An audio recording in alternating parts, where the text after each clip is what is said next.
বিসমিল্লাহির রহমানির রহিম। আল্লাহ সূরা আনামের 61 নম্বর আয়াতে তার রাসূলকে বললেন, হে রাসূল, আপনি বলুন, আল্লাহ তার বান্দাদের উপর সর্বময় ক্ষমতার অধিকারী।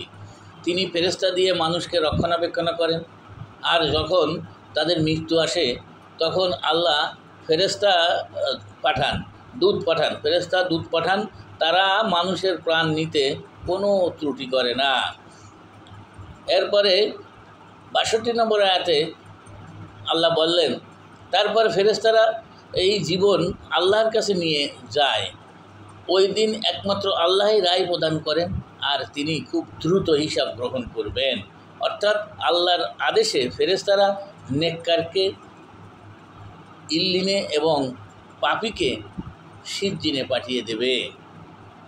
বুঝতেই পারছেন, মৃত্যুর পর যারা নেক আত্মা থাকবে ইল্লিনে, আর বদ আত্মা থাকবে হলো সিজ্জিনে, এবং এটা আল্লাহর আদেশেই হবে তখন। আশা করি বুঝতে পারছেন। ভিডিওটি শেয়ার করুন, সবাই জানুন। আসসালামু আলাইকুম ওয়া রাহমাতুল্লাহ।